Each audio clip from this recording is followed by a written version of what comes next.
আসসালামু আলাইকুম। আমন্ত্রণ মাই টিভি সংবাদে। দর্শক পুরো সংবাদ জুড়ে আপনাদের সাথে আছে আমি ফৌজিয়া রওশন। শুরুতেই জানিয়ে দিব সংবাদ শিরোনাম। খুলল দেশের সব শিক্ষা প্রতিষ্ঠান, সময়সূচিতে আনা হয়েছে পরিবর্তন। আরও ৭২ ঘন্টার হিট অ্যালার্ট জারি করেছে আবহাওয়া অধিদপ্তর। তাপদাহে বিপর্যস্ত উত্তরাঞ্চলের জনজীবন, শুকিয়ে গেছে নদী নালা খালবিল। গরমে আশুগঞ্জ ধানের মোকামে শ্রমিক সংকট। শেখ জামালের ৭১তম জন্মদিনে বনানী কবরস্থানে শ্রদ্ধা। কালো চশমা পরা বিএনপি নেতারা দেশে উন্নয়ন দেখতে পায় না, বললেন ওবায়দুল কাদের। এবং যুক্তরাষ্ট্রের নিউ ইয়র্কের বাফেলোতে বন্দুকধারীর গুলিতে ২ বাংলাদেশি নিহত, পরিস্থিতি নিয়ন্ত্রণে স্পেশাল ফোর্স মোতায়েন।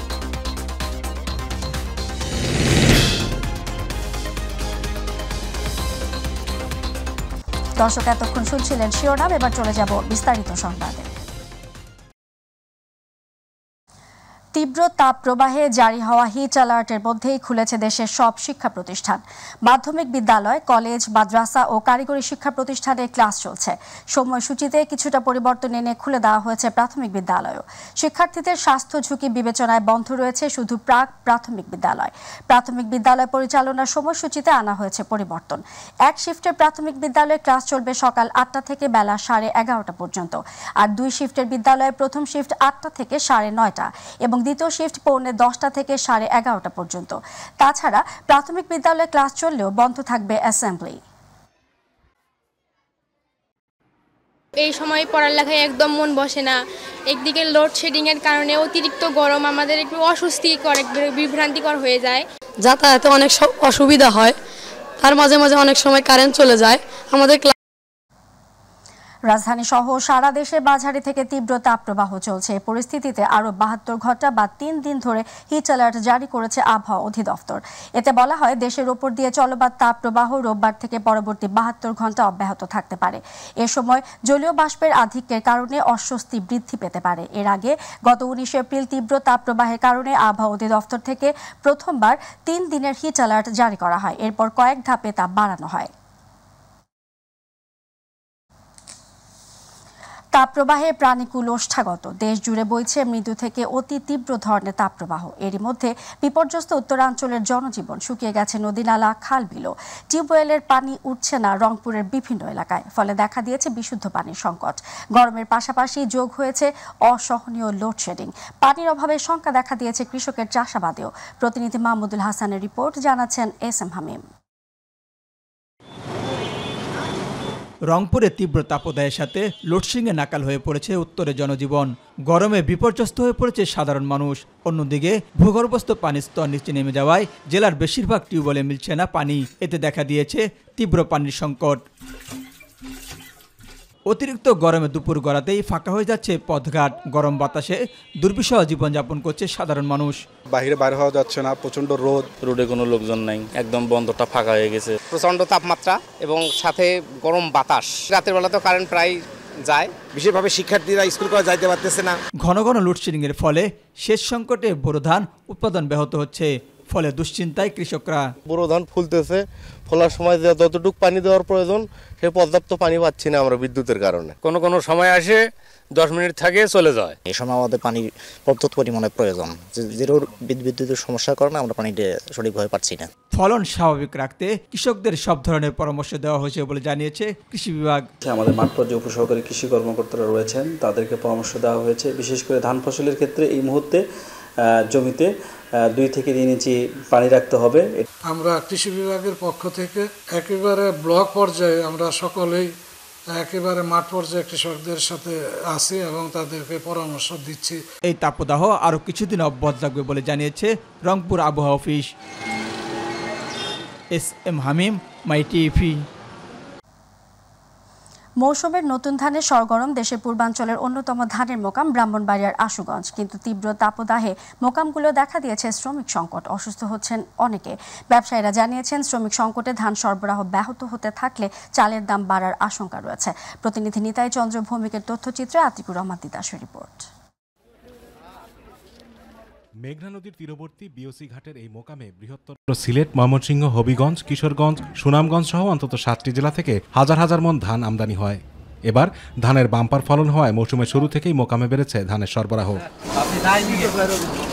সেই সঙ্গে শুকনো ধানের আমদানি বাড়ায় দামের পাশাপাশি বেড়েছে বেচাকেনাও। বর্তমানে প্রতিদিন এই মোকামে প্রায় 1 লাখ মন ধান কেনা বেচা হচ্ছে, যার মূল্য প্রায় 8 থেকে 9 কোটি টাকা।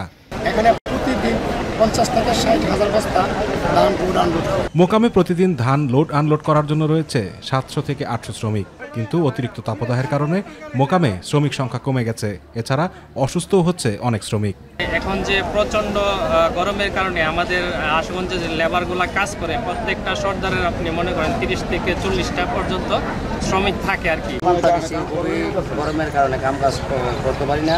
তাপমাত্রা কম ছিল, আমরা 7 দিনই কাজ করতাম। সপ্তাহে 7 দিন কাজ করা কোনো সম্ভব না। শরীর দুর্বল জায়গা 90 কেজি লেট দিয়ে ফুজালিয়া উঠতারি না। এর ফলে ধানের দামও বাড়তি হাঁকাচ্ছেন ব্যাপারীরা। বর্তমানে মোকামে BR 28 জাতের শুকনা ধান 1000 থেকে 1070 টাকা, ভেজা ধান 920 থেকে 970 টাকা এবং মোটা জাতের ধান 760 থেকে 800 টাকার দরে বিক্রি হচ্ছে।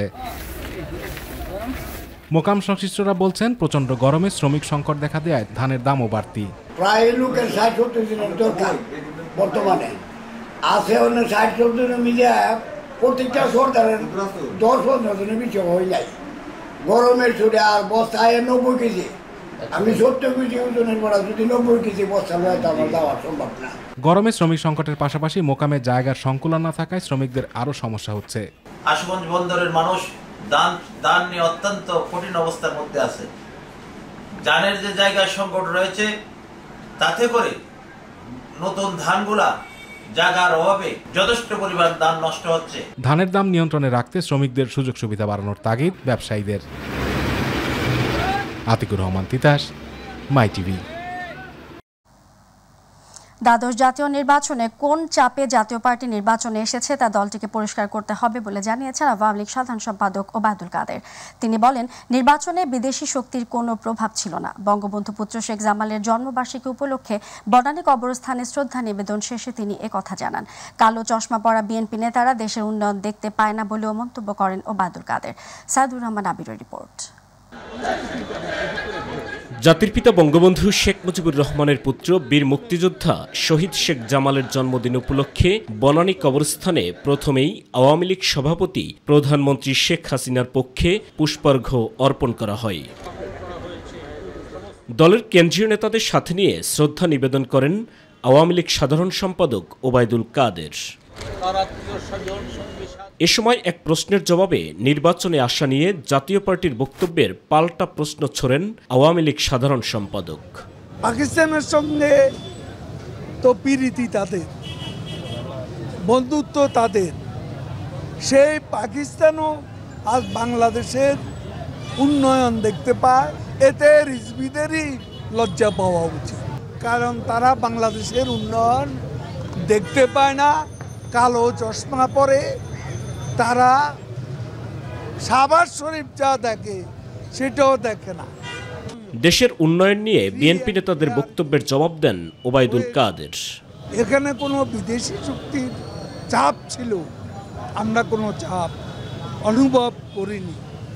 তিনি কোন কারণে কার চাপে ইলেকশনে এসেছেন সেটা তাকেই পরিষ্কার করে বলতে। আওয়ামী লীগের শ্রদ্ধা নিবেদন শেষে বনানীর সমাধিতে ঢল নামে সর্বস্তরের নেতাকর্মীদের। শেখ জামালের জন্মদিন উপলক্ষে তার সমাধিতে শ্রদ্ধা নিবেদন করেন আওয়ামী লীগের সকল সহযোগী সংগঠনের নেতাকর্মীরা। সাইদুর রহমান আবির, মাই টিভি, ঢাকা। যুক্তরাষ্ট্রের নিউ ইয়র্কের বাফেলোতে বন্দুকধারীর গুলিতে 2 বাংলাদেশি নিহত হয়েছেন। বাফেলোর পূর্বাঞ্চলের জিনার রোডে এ ঘটনা ঘটে। স্থানীয় সময় দুপুর 12:30 হামলাকারী একটি বাড়ির ভেতর থেকে অতর্কিত বন্দুক হামলা চালায়। নিহতদের একজনের নাম বাবুল এবং অন্যজন ইউসুফ। পরিস্থিতি নিয়ন্ত্রণে মোতায়েন করা হয় স্পেশাল ফোর্স সোয়াট। নিহত বাবুল কিছুদিন আগে ভার্জিনিয়া থেকে বাফেলোতে আসেন। অন্যদিকে বাংলাদেশ থেকে যুক্তরাষ্ট্র যান ইউসুফ। ঘটনার পরপরই বন্ধ করে দেওয়া হয় আশপাশের রাস্তা। তবে হামলাকারীকে আটকের বিষয়ে কিছু নিশ্চিত করেনি পুলিশ। কিশোর গ্যাংয়ের আশ্রয় প্রশ্রয়দাতাদের চিহ্নিত করে আইনের আওতায় আনা হবে বলে জানিয়েছেন র্যাবের আইন ও গণমাধ্যম শাখার নবনিযুক্ত পরিচালক কমান্ডার আরাফাত ইসলাম। কিশোর গ্যাং সমাজের বিষ ফোড়া উল্লেখ করে তিনি বলেন, সমাজে সবাইকে নিয়ে তা উৎপাটন করতে হবে। সব আইন শৃঙ্খলা বাহিনীর সাথে সমন্বয় করে পার্বত্য চট্টগ্রামের বিচ্ছিন্নতাবাদী সন্ত্রাসী সংগঠন কুকি চিনকে নির্মূল করা হবে জানিয়ে কমান্ডার আরাফাত ইসলাম বলেন, উপজেলা নির্বাচনে সহিংসতা প্রতিরোধেও র্যাব নিষ্ঠার সাথে দায়িত্ব পালন করবে।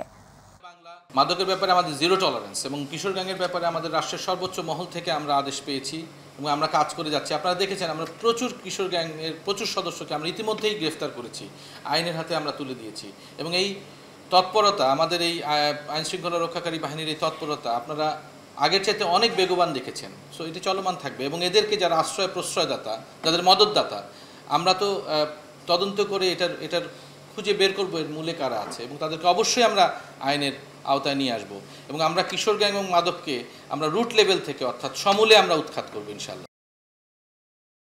বৃহত্তর চট্টগ্রাম গণপরিবহন মালিক শ্রমিক ঐক্য পরিষদের ডাকে 4 দফা দাবিতে আজ ভোর 6টা থেকে শুরু হয়েছে 48 ঘণ্টার পরিবহন ধর্মঘট। এতে চরম দুর্ভোগের শিকার হচ্ছেন যাত্রীরা। রাস্তায় নেমে বিড়ম্বনায় পড়তে হচ্ছে কর্মজীবীদের। সড়কে চলতে হচ্ছে হাতে গোনা কিছু যানবাহন। বন্ধ বেশিরভাগ গণপরিবহন। আজ ভোর 6টা থেকে মঙ্গলবার ভোর 6টা পর্যন্ত চট্টগ্রাম জেলা ও মহানগর, কক্সবাজার এবং 3 পার্বত্য জেলায় bus, mini bus, human hauler, autorickshaw ও অটো টেম্পো চলাচল বন্ধ থাকবে। দূরপাল্লার কোনো বাস এসব জেলা ও মহানগর থেকে ছাড়বে না এবং ঢুকতেও পারবে না।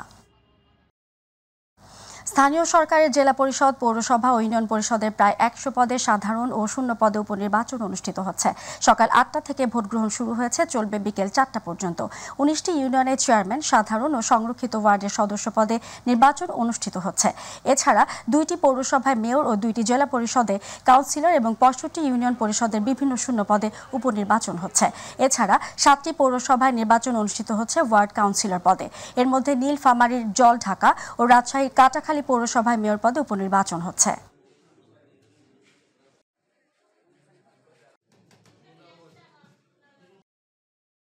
সিরাজগঞ্জের উল্লাপাড়ায় স্বাধীনতার 54 বছরেও 15 গ্রামের মানুষের ভাগ্যের পরিবর্তন হয়নি। দীর্ঘদিনের দাবি থাকা সত্ত্বেও একটি সেতু না হওয়ায় এলাকার প্রায় 25,000 মানুষ জীবনের ঝুঁকি নিয়ে বছরে 6 মাস বাসে সাঁকো এবং অবশিষ্ট 6 মাস নৌকা পারাপারে চলাচল করছে। উল্লাপাড়ার প্রতিনিধি আনিসুর রহমান লিটনের রিপোর্ট, জানাচ্ছেন শামস তাবরিজ উচ্ছ্বাস। সিরাজগঞ্জের উল্লাপাড়ায় করতোয়া নদীর রামকান্তপুর খেয়াঘাটে একটি সেতুর জন্য দুর্ভোগ পোহাতে হচ্ছে 15 গ্রামের প্রায় 25,000 মানুষকে। স্বাধীনতার 54 বছর পেরিয়ে গেলেও আজও নির্মাণ করা হয়নি সেতু। এসব এলাকার লোকজন কখনো নৌকা অথবা বাঁশের সাঁকো দিয়ে নদী পার হয়। জীবিকা নির্বাহ ও খাদ্য চাহিদা মেটাতে নির্ভর করতে হয় কৃষির ওপর। কৃষির সঙ্গে জড়িয়ে ভাগ্য পরিবর্তন করতে গিয়ে বারবার বাধাগ্রস্ত হচ্ছে একটি সেতুর কাছে। তো একটা ব্রিজের জন্য আর সব সুবিধা থেকে বঞ্চিত আমাদের পূর্বপাড়ের মানুষ তথা আমরা নিজেও। বড় একটা রোডের প্রয়োজন, মানে রোডে যাওয়াটা অনেক ভালো হবে, অনেক ঘুরে যেতে হয়, এটা অনেক কাছে হবে। সাঁকো দিয়ে পার হওয়া আর বেশি কষ্ট হয়ে যায়। নদীটাতে যদি একটা ব্রিজ হতো তাহলে অনেক ভালো হতো। যাতায়াতে দুর্ভোগের কারণে উপজেলা সদর থেকে এই এলাকার মানুষ অনেকটাই বিচ্ছিন্ন। তাদের দীর্ঘদিনের দাবি একটি সেতু নির্মাণের। নদীর উত্তর পার কোনো স্কুল, কলেজ, মার্কেট কোনো কিছু নাই। এই অঞ্চলের 4-5টা গ্রামের লোক, এখানে নদীর এই পার আছে আপনার 2টা ইউনিয়ন, 2টা ইউনিয়নে অনেকটি গ্রাম।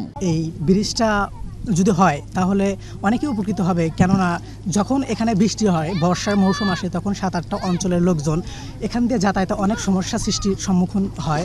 খেয়াঘাটে সেতু নির্মাণের জন্য অনুমোদন পাঠানো হয়েছে। দ্রুত ব্যবস্থা নেওয়ার আশ্বাস দেন এই কর্মকর্তা। ওখানকার ব্রিজের যে ব্রিজটা যে গুরুত্বপূর্ণ হয়ে উঠেছে সেটা বোঝাতে পারবো এবং তখন আমরা এখানে একটি ব্রিজের প্রস্তাবনা অলরেডি দিয়ে রাখছি, সেটা সম্পন্ন হবে।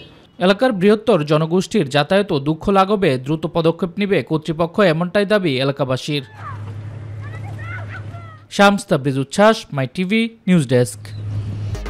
আগামী সপ্তাহ থেকে সুপ্রিম কোর্টের আপিল বিভাগের 2 বেঞ্চে বিচার কাজ পরিচালনা করা হবে। সকালে আপিল বিভাগের এজলাস কক্ষে আইনজীবীদের উদ্দেশ্যে প্রধান বিচারপতি ওবায়দুল হাসানের তথ্য জানান। দীর্ঘদিন ধরে আপিল বিভাগে বিচারক সংকটের কারণে একটি বেঞ্চে বিচার কাজ চলে আসছিল।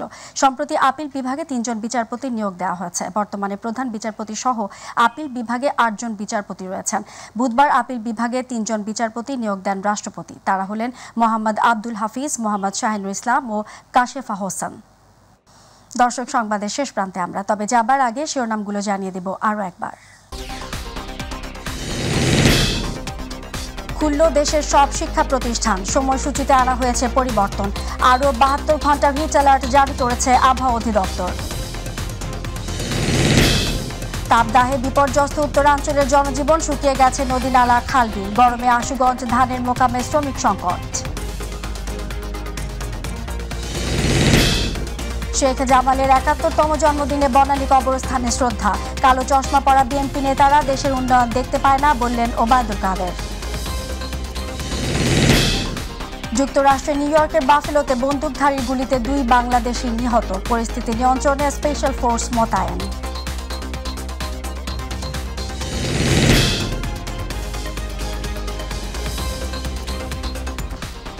দর্শক, এই ছিল এখনকার সংবাদে। সঙ্গে থাকার জন্য ধন্যবাদ। আল্লাহ হাফেজ।